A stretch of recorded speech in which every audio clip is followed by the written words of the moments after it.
নির্বাচন কমিশন সচিবালয় থেকে যুক্ত হচ্ছেন সহকর্মী মিয়া আমিরুল। আমিরুল, কি কি অভিযোগ রয়েছে বিএনপির, কিছু জানা গেছে কিনা বিস্তারিত জানাবেন।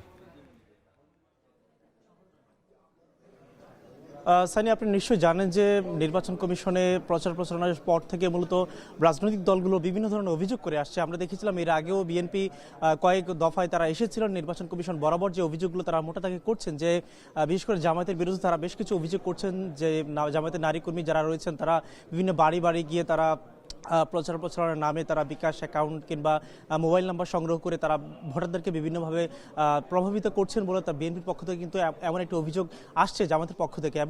এবং এর পাশাপাশি আমরা দেখেছিলাম যে যেহেতু এবারে আচরণবিধি অনুযায়ী কিংবা এবারে যে নতুন একটি নিয়ম করা হয়েছে, একই মঞ্চে ইশতেহার ঘোষণার বিভিন্ন রাজনৈতিক দলে, সেটি ঘিরে আমরা লক্ষ্য করছিলাম যে বিএনপি এবং জামাতের সাথে বিভিন্ন জায়গায় সহিংসতার ঘটনাগুলো ঘটেছে। এবং এরপরে আমরা দেখেছিলাম যে বিএনপি যে কথাগুলো বলছিল, আজকে মূলত তারা এই মুহূর্তে প্রধান নির্বাচন কমিশনারের সাথে বৈঠক করছে।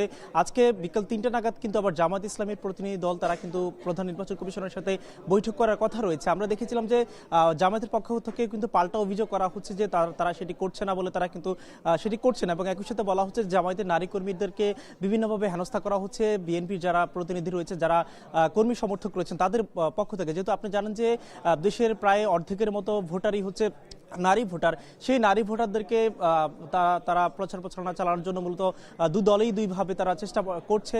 এবং এরই অংশ হিসেবে মূলত এই অভিযোগ এবং পাল্টা অভিযোগগুলো আসছে।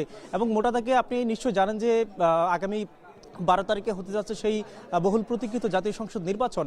সেই নির্বাচন ঘিরে আমরা যেমনটি লক্ষ্য করছিলাম, বিএনপি জামাত বর্তমানে বেশ তারা অভিযোগ পাল্টা অভিযোগের মধ্য দিয়ে যাচ্ছে। তবে আচরণবিধি মানার যে একটি ব্যাপার, সেটি কিন্তু আমরা লক্ষ্য করছিলাম দুই দলেই কিন্তু ছোটখাটোভাবে তারা কিন্তু অমান্য করছে এবং নির্বাচন কমিশনও কিন্তু বিভিন্নভাবে তারা ব্যবস্থা নিচ্ছে। নিশ্চয়ই আমরা ব্রিফিংয়ের মধ্য দিয়ে আরও বিস্তারিত জানতে পারবো। এখানে কিন্তু রয়েছেন যারা বিএনপির প্রতিনিধি, তাদের মধ্য দিয়ে আমরা জানাতে পারবো। সানি, এই ছিল আমার কাছে এখনকার সবশেষ। নির্বাচন কমিশন থেকে সরাসরি যুক্ত ছিলেন সহকর্মী মিয়া আমিরুল।